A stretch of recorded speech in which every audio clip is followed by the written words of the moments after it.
I never thought my own son would drag me into a bank and try to strip me of everything I had left. My name is Thomas Miller. I'm 72 years old, a widower, and I've spent my life working as a construction foreman here in Dallas, Texas.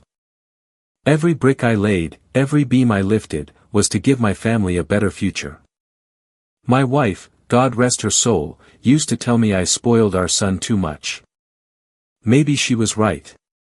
That morning, Ryan called me, his voice urgent, almost frantic. "Dad, we've got to go to the bank today. Just routine paperwork. Nothing serious." I should have known better. Still, I went. And there I was, sitting under the harsh fluorescent lights, when Ryan shoved a pen into my hand. "Just sign, Dad. It's just routine." His wife's grip dug into my arm. I slipped a folded note to the teller. The phone had rung before the sun even cleared the rooftops. Ryan's number lit up my screen, and before I could even clear my throat, his words were spilling out fast and sharp. "Dad, we've got to go to the bank today. It's urgent. Just some forms, nothing big. We'll pick you up at 9.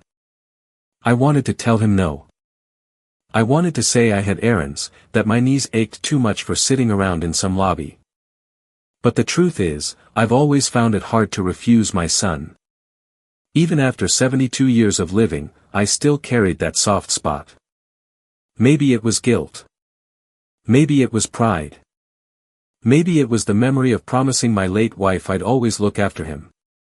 Whatever it was, it kept me quiet. At 8:45, I heard the crunch of tires on my driveway. A shiny black SUV I knew Ryan couldn't possibly afford idled by the curb. Laura stepped out first, dressed too nice for a simple bank visit, her perfume hitting me before her words did. "Morning, Dad," she said sweetly, linking her arm through mine as though this was some family outing. Ryan followed, all business. He clapped me on the back harder than necessary, the kind of pat that left a sting. "Let's not waste time," he said. "We'll be in and out." The drive into Dallas was quiet, except for Ryan's muttering about deadlines and payments. Laura kept her eyes on her phone, scrolling, sighing, acting as if she had more important places to be. I sat in the back seat, staring at the familiar skyline I'd seen change over the decades. Cranes, glass towers, new roads. I'd built half of those structures with my own hands. And here I was, being carted around like dead weight. When we pulled up to the Wells Fargo branch, my stomach tightened. Something about the way Ryan practically dragged me inside made me feel less like a father and more like an accomplice to something I didn't understand. The lobby was cool, the air conditioning humming steady. The smell of ink, paper, and faint coffee clung to the air. People moved in and out with a calm rhythm, a young mother depositing checks, a man in a suit tapping his foot while checking his watch. Normal life went on, oblivious to the storm brewing at one table near the window. "Sit here," Ryan ordered, pulling out a chair. Laura pressed down on my shoulder, guiding me as though I were a child. A stack of papers slid across the table. "It's just routine," Ryan said again, sliding a pen into my fingers. I glanced at the first page. Transfers, authorizations, account closures. The words blurred for a second as my chest tightened. This wasn't routine. This was everything. My life's savings. My safety net. The money that was supposed to keep me afloat until the end. Ryan leaned close, his breath hot with stale coffee. "Come on, Dad. Don't make this harder than it has to be." And for the first time that morning, I realized I should have said no hours ago. As I sat there staring at the papers Ryan shoved toward me, memories began to creep in, uninvited. His voice pressing me to just sign blended with echoes of a boy who once begged me for baseball gloves, summer camp fees, and later, money for college textbooks. Ryan wasn't always like this. When he was little, he was a bright kid, sharp-eyed, fast on his feet, with a laugh that could fill the whole backyard. I still remember him hitting his first home run in Little League. The way he sprinted around the bases, arms stretched out like he was already flying toward the big leagues. His mom, Linda, cheered so loud that the whole neighborhood turned to look. I remember thinking then, this kid is going to make us proud. But somewhere along the way, things shifted. In high school, Ryan fell in with the wrong crowd. Boys who skipped class, who thought smoking behind the bleachers was more important than showing up for math. I sat him down more than once. "Son, you're too smart to waste your time like this." He'd nod, eyes downcast, and promise to do better. Sometimes he did for a week, maybe 2. But then the late-night calls from teachers and the stern meetings with principals would start again. Still, I believed in him. I always believed. I thought if I just worked a little harder, sacrificed a little more, I could keep him on track. That's what fathers do, isn't it? Carry the weight when their sons stumble. When Ryan turned 18, he said he wanted to study business. "Dad, I'll make it big. I'll open my own company, and you'll never have to worry again." His words sounded like redemption. So I dug into the savings Linda and I had carefully built, wrote check after check, and paid tuition we couldn't really afford. I worked extra shifts, skipped weekends off, let my knees take the punishment of scaffolding long after my body begged me to stop. But halfway through his sophomore year, the calls started again. This time it wasn't the school. It was creditors. Ryan had racked up debts on credit cards, chasing get-rich-quick schemes. He swore he was investing in the future.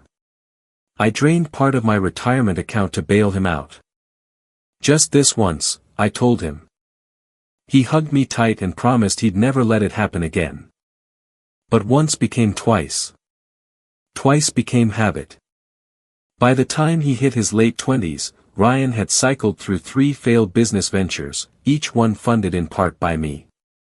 Car washes, real estate flips, some online store he swore would rival Amazon. Each time, I told myself he just needed one more chance. Each time, I watched my hard-earned dollars evaporate like rain on hot asphalt. Then came Laura. She walked into our lives with a dazzling smile and a way of making Ryan's reckless spending look normal. "He just needs support," she told me once, her manicured hand resting lightly on my arm.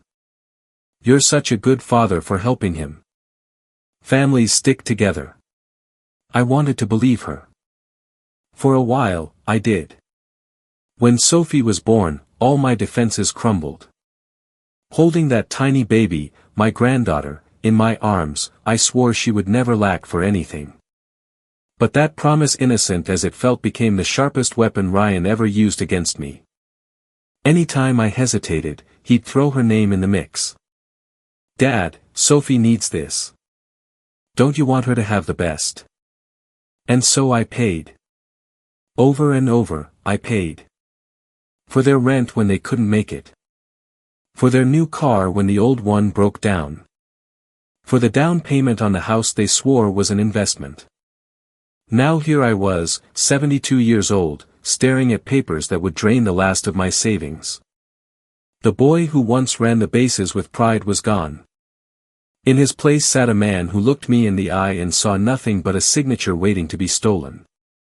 By the time Ryan married Laura, I had already poured more money into his life than I care to count. The wedding was far beyond what they could afford. A country club, a designer gown, a band flown in from Houston. Ryan insisted, "It's once in a lifetime, Dad. I want to give Laura the day she deserves." I should have said no, but I couldn't bring myself to ruin what was supposed to be his big moment. So, I wrote the checks. After that, the calls never stopped. "Dad, the car broke down. Dad, the roof is leaking. Dad, we just need a little help with the bills until next month." Every conversation seemed to end with me pulling out my checkbook or transferring funds I knew I couldn't spare. And then Sophie came along. The first time I held her, wrapped in that pink hospital blanket, her tiny hand curled around my finger like it was the most natural thing in the world. In that moment, I forgot every frustration I had with Ryan. She was perfect. She was innocent. And I swore to protect her, no matter what. Ryan must have sensed it, because from then on, Sophie became the lever he used whenever I hesitated. If I balked at helping with a car payment, he'd say, "Sophie deserves to ride in something safe, doesn't she?" If I frowned at the price of their new appliances, he'd remind me, "Don't you want your granddaughter to grow up in a decent home?" And Laura, she was clever. She'd send me pictures of Sophie in ballet shoes or holding sheet music, followed by a message, "Classes are expensive, but she has so much talent. We'd hate for her to miss out." I wanted to believe I was giving Sophie opportunities, that the money was going towards something good. But deep down, I knew it was keeping Ryan afloat, enabling the same reckless habits that had drained me for decades. The numbers tell the truth. Between the wedding, the down payment on their house, the private lessons, the emergencies, I had spent well over $100,000 on Ryan's family in less than 10 years. Every withdrawal left me with a little less breathing room, a little more anxiety about my own future. Sometimes my sister, Carol, would ask, "Tom, don't you think it's time Ryan stands on his own 2 feet? You can't keep doing this." I'd shrug her off. How could I explain the way guilt and love twist together until they're indistinguishable? How could I admit that saying no to my son felt like abandoning him? But now, sitting at that bank table, Laura's fingers bruising my arm, Ryan's pen digging into my palm, I saw the truth clearly. This wasn't help anymore. It hadn't been help in years. It was survival for them, at the expense of me. And if I signed those papers, if I gave away the last of my savings, there would be nothing left. Not for me. Not even for Sophie. The bank lobby hummed with its usual rhythm, printers clicking, the faint whir of counting machines, the low murmur of people handling ordinary business. But at our small table by the window, nothing was ordinary. My pulse thundered louder than the machines, louder than the shuffle of customers' feet. Ryan shoved the pen into my hand again. "Dad, come on. Just sign. It's just routine." His jaw was tight, his smile forced for anyone who might be watching. Laura leaned in, her perfume stinging my nose. Her manicured fingers clamped down on my forearm. The pressure wasn't gentle. It was deliberate, hard enough to bruise, hard enough to remind me I had no power. She whispered through clenched teeth, "Don't make a scene. Just sign it and we'll be done." I looked down at the stack of documents. The black ink screamed against the white paper. Authorizations, transfers, closures. Line after line designed to strip me of the little security I had left. My entire retirement, the house I'd worked my whole life to pay off, all of it was about to vanish with one shaky scrawl of my name. My throat tightened. For a moment, I thought I might black out. Ryan's voice lowered to a hiss. "Think about Sophie. Think about everything we've done for you. Don't you want her to grow up safe?" He said it so easily, like love was nothing more than a transaction. I glanced around the lobby, desperate. At the counter, a young teller in a crisp blue shirt glanced our way. He couldn't have been more than 24. His face was fresh, unlined, untouched by the kind of betrayals that age a man. His eyes flicked toward me for a split second, and I saw something: curiosity, maybe concern. I swallowed hard. I had one chance. With my free hand, trembling, I reached for the scrap of paper tucked into my pocket, a grocery list I had scribbled that morning. My pen scratched across the back in shaky letters. "Help. He wants me to sign everything." Laura shifted in her chair, her grip still iron on my arm. Ryan leaned over the documents, flipping to the signature page. For a moment, their eyes weren't on me. That was all I needed. I slid the folded note across the table, careful, steady, as if I were simply arranging papers. My heart hammered so loud I was sure Laura would hear it. The teller's eyes flicked again, catching the motion. He hesitated, then stepped forward, collecting the slip with a practiced, neutral expression. He unfolded it under the desk. I watched his face stiffen, the way his jaw locked, the way his pupils widened. In that instant, I knew he had read it. He looked at me, just briefly, his eyes sharp, understanding. Then he turned casually and walked toward a glass office in the back. My palms dampened.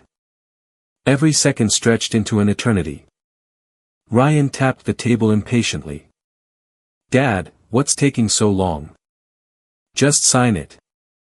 Laura's nails dug deeper. "He's stalling. Don't let him." I forced a weak smile, my pen hovering above the page, the ink trembling with my unsteady hand. Inside, I was screaming. "Please, God, let someone come. Let someone see what's happening." Behind the glass wall, I caught a glimpse of the bank manager, a woman in her 50s with sharp eyes and a calm presence. The teller handed her my note. She read it quickly, her lips pressing into a thin line. Then, without a flicker of hesitation, she slid her hand under the desk. I knew that gesture. I'd seen it in movies, heard about it from friends in law enforcement. She had pressed the silent alarm. Relief surged through me, but it was tangled with terror. If Ryan or Laura realized what I'd done before help arrived, I didn't know what they were capable of. Ryan leaned closer, his breath hot against my ear. "Dad, sign it now. Don't embarrass us. Don't make this ugly." I closed my eyes, gripping the pen so tightly my knuckles whitened. Somewhere in the distance, I thought I heard sirens faintly wailing. Or maybe it was just the pounding of my blood. Either way, something was about to happen. Something that would change everything. I sat there with the pen frozen in my hand, Laura's grip burning into my arm, Ryan's voice dripping with impatience. The room seemed to shrink around me. Every second stretched longer than the last. Then, the bank manager appeared. Her heels clicked softly against the polished floor as she approached, her expression calm, professional, but her eyes locked on mine with quiet urgency. 2 security guards shadowed her, trying to look casual, but I could see the stiffness in their shoulders, the way their hands hovered near their belts. "Mr. Miller," she said with a practiced smile. "Would you mind stepping into my office for a quick verification? Standard protocol for a transaction of this size." Ryan's head shot up. His smile faltered. "That's not necessary. My dad's fine. He knows what he's doing. Just let him sign." The manager didn't blink. "It's mandatory, sir. No exceptions." She looked directly at me. "Mr. Miller, would you come with me?" Laura's grip tightened, nails biting into my skin. Under the table, Ryan pressed his foot against mine, a silent warning. His voice lowered, but I could hear the edge. "Don't make a scene, Dad. Just sign here and we'll all go home." For a moment, I froze. My whole life, I'd been the man who gave in, who avoided conflict, who chose peace over confrontation. But this wasn't peace. This was theft in broad daylight. This was my son, my own flesh and blood, trying to strip me of everything I had left. I forced my voice steady. "I'll go with her." Laura's eyes flashed, and Ryan's hand twitched like he wanted to grab me, drag me back down. But the guards stepped closer, their presence undeniable. "Sir, please remain seated," one of them said firmly to Ryan. The air changed instantly. Customers who had been minding their own business now turned their heads, sensing the tension. A man in a suit set down his phone. An older woman clutched her purse tighter. The whole lobby seemed to hold its breath. I pushed myself up, my legs trembling but determined. For the first time that day, Laura had to release my arm. The moment her hand let go, the skin tingled with relief, though I knew bruises would bloom by morning. Ryan shot up from his chair, his voice cracking louder than he intended. This is ridiculous. He's my father. He wants to transfer the money to me. Why are you interfering? The manager's calm tone cut through his bluster. Our duty is to protect our clients, especially seniors, from potential coercion. We take this very seriously. Please, sit down. Ryan's face flushed red, his fists clenching at his sides. For a heartbeat, I saw something dark in his eyes, something I'd never wanted to admit was there. Rage. Entitlement. A willingness to bulldoze anyone in his path, even me. Then, faint but unmistakable, I heard it, sirens growing louder, closer. Laura's face drained of color. She grabbed Ryan's arm, whispering frantically, "Stop it, you're making it worse." But Ryan didn't stop. He slammed his palm against the table. You don't understand. That money belongs to me. He owes me. Owes him. The word sliced through me like a knife. After all the years I'd worked, all the nights I came home bone-tired, all the checks I'd written, all the sacrifices Linda and I made, and my son had the gall to say I owed him. Something inside me cracked open. No, I said, louder than I thought possible. My voice carried across the lobby, sharp and steady. I don't owe you a damn thing, Ryan. The silence that followed was deafening. For a moment, my son just stared at me, stunned. His mouth opened, then closed. His face twisted between disbelief and fury. The front doors banged open. 2 uniformed officers strode in, hands resting near their holsters, eyes scanning the room. The security guards waved them over. Laura pulled on Ryan's sleeve, whispering again, but he yanked his arm away. This is a family matter, he shouted. They have no right. One officer stepped forward. Sir, lower your voice. We received a silent alarm. Is there a problem here? The manager turned to them, her voice calm but firm. Mr. Miller was being pressured into signing documents he did not wish to sign. We followed protocol. All eyes shifted to me. My heart pounded, but I lifted my chin. For once, I wasn't the man shrinking under pressure. That's true, I said. I was being coerced. By my own son. Gasps rippled through the lobby. Ryan's face contorted, his mouth curling into something between a sneer and a snarl. You're lying. Dad, tell them. Tell them you want this. I looked him dead in the eye. I don't. The words landed like hammers. Ryan's shoulders sagged. For the first time, I saw fear flicker in his eyes. Real fear, not of losing money, but of losing control. The officers moved closer. Sir, you need to step aside. Now. Ryan hesitated, jaw tight, fists trembling. But with everyone watching, the guards, the customers, the police, and me, he finally backed down. I exhaled slowly, my whole body trembling, but inside, something stronger was rising. For the first time in years, I felt the weight shift. For the first time, I wasn't the one giving in. The bank manager guided me into her office, the heavy glass door shutting out the chaos of the lobby.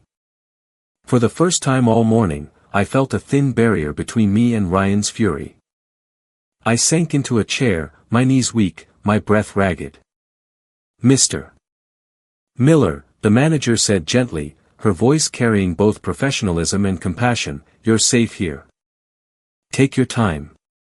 Tell me what's going on. Safe. The word caught in my throat. I hadn't felt safe in years, not really. Not with Ryan's constant demands, not with Laura's watchful eyes, not with the steady drip of guilt that hollowed me out dollar by dollar. I leaned forward, my voice low, almost ashamed. He wanted me to sign everything over to him. My accounts. My savings. Everything I've worked for. The manager nodded slowly, taking notes in a small leather-bound book. Were you pressured into coming here today? Yes, I whispered. He called me this morning. Said it was urgent. Said it was routine. I knew something was wrong, but my throat tightened. I couldn't say no. I never can. The young teller who had carried my note earlier stood near the wall, his hands clasped, his face pale but resolute. He nodded at me as if to say, "You did the right thing." The manager leaned in. "Mr. Miller, what you've described is financial coercion. In fact, in many states, this qualifies as elder abuse. It is illegal." Illegal. The word rattled in my ears. For so long, I'd thought of my giving as duty. As love. As what any father should do.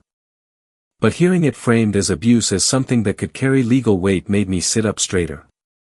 "But he's my son," I muttered. "I don't want to see him arrested. I don't want to destroy whatever's left of our relationship." The manager folded her hands. "I understand. And the decision of how far to take this is always yours. But you need to protect yourself.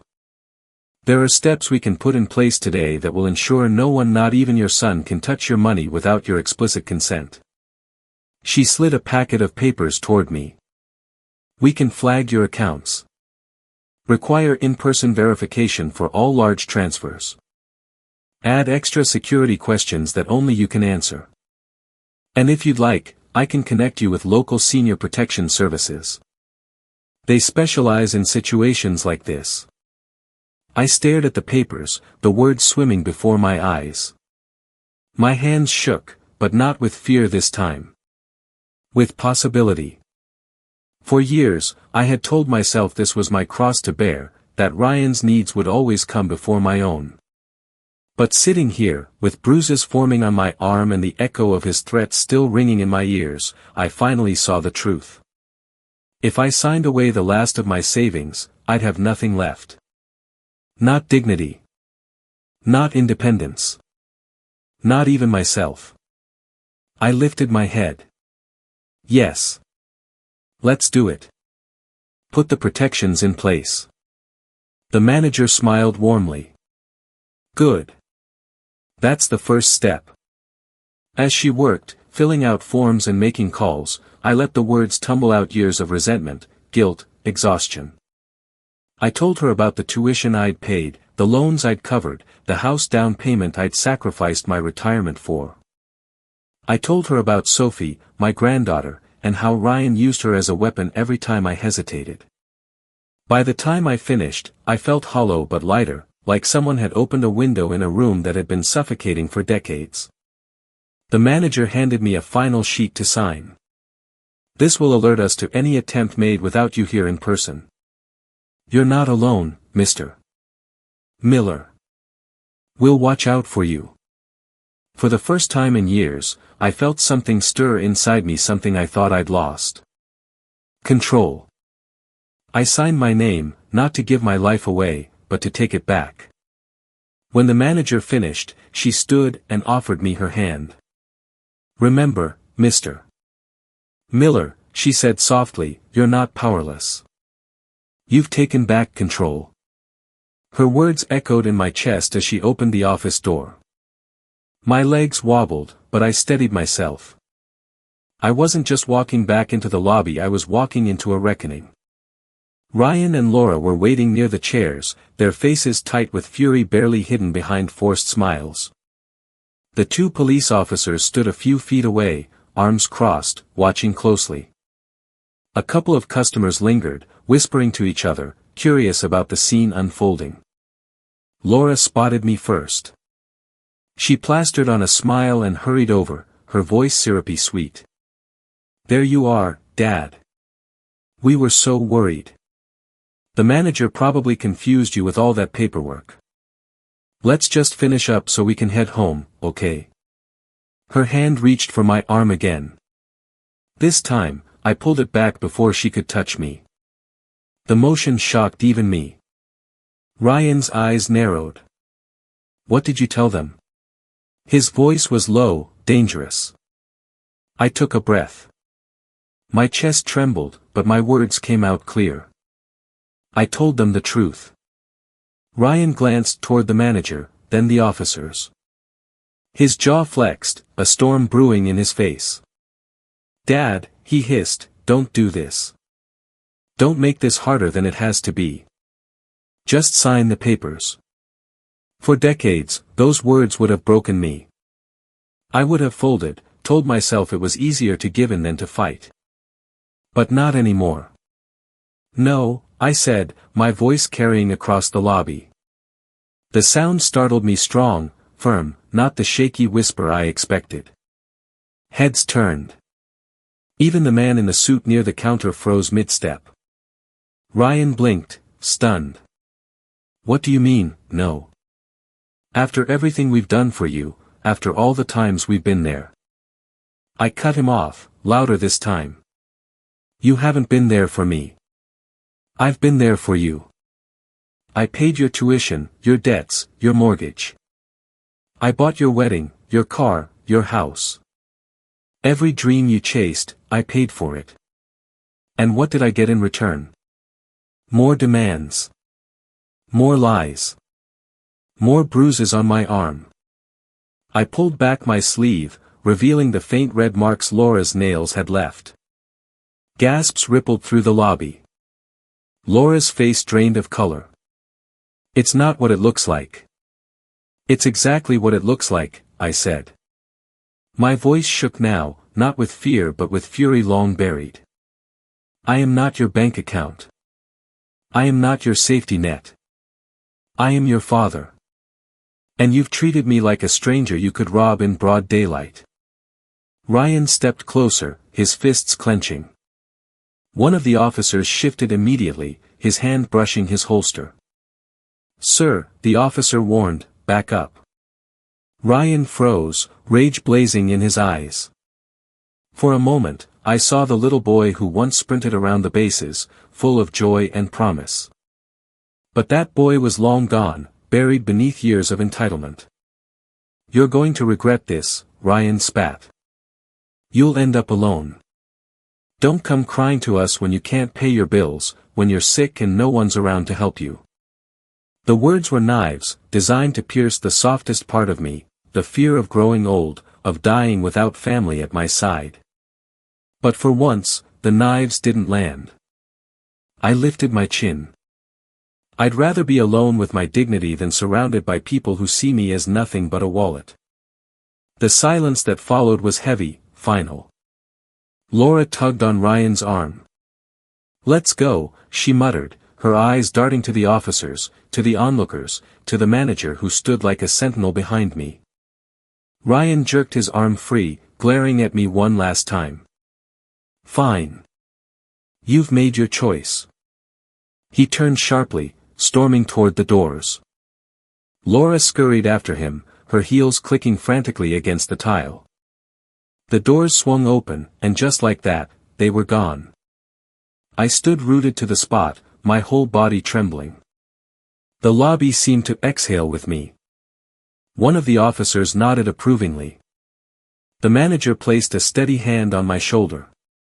"How do you feel?" she asked. I swallowed hard, my voice cracking. Scared. But free. For the first time in decades, I had told my son no. And it felt like the beginning of a new life. The lobby emptied slowly after Ryan and Laura stormed out. The officers gave me their cards, told me to call if I felt threatened again. The manager handed me copies of the paperwork we'd filed. And the young teller Jacob, he introduced himself later, gave me a quiet nod that said more than words ever could. When I stepped outside, the Texas sun felt brighter than it had in years. My knees still shook, but each step toward my car felt like reclaiming a piece of myself I'd thought was gone. That night, my house was quieter than usual. No ringing phone demanding money. No guilt gnawing at me because I'd given in yet again. I sat at the kitchen table with a cup of coffee and just listened to the silence. It was almost unnerving at first. Then it became comforting. The next day, I called my sister Carol. She'd always warned me that Ryan was taking advantage. I never listened. When I told her what had happened, there was a pause on the other end. Then she said, her voice steady, "Tom, I'm proud of you. It's about time you stood up for yourself." For the first time in a long time, I didn't feel shame in admitting the truth. I felt relief. Over the following weeks, I began to rebuild. The bank helped me set new safeguards on all my accounts. I found a local support group for seniors who had gone through financial abuse. Sitting in that circle, listening to stories so much like mine, I realized I wasn't alone. There were fathers, mothers, grandparents, all of them manipulated by the very people they'd sacrificed for. And all of them, like me, learning to breathe again. I started doing small things just for myself. Morning walks through the park. Lunch at the diner without worrying about the bill. I even signed up for a woodworking class at the community center, something I'd always wanted to try but never had time for. Each nail I hammered, each shape I carved, felt like stitching pieces of myself back together. Of course, the phone calls came. Ryan left messages, at first angry, then pleading, then angry again. Laura sent texts, some dripping with guilt, others sharp with accusation. I didn't answer. I couldn't. Not yet. Maybe not ever. The hardest part was Sophie. My sweet granddaughter, caught in the middle of all this. Laura left a voicemail once, Sophie's little voice asking, "Grandpa, when can I come see you?" It broke me. But I knew letting Ryan use her as a pawn would only drag me back into the same trap. So I wrote her a letter instead. In it, I told her I loved her, that none of this was her fault, and that when she was old enough, she could always find me. Maybe someday she'll understand. Maybe someday she'll come to me without strings attached. Until then, I can only wait and hope. One evening, about a month after the bank incident, I stood in my backyard as the sun dipped low. The cicadas sang, the air smelled faintly of cut grass, and for the first time in decades, I felt something I thought I'd lost, peace. I realized then that my life wasn't over. It was beginning again, on my own terms. I had spent 72 years saying yes, giving until I was hollow. But on that Tuesday afternoon in a Dallas bank, I discovered the power of one word I'd never dared to use. No, and that word saved me.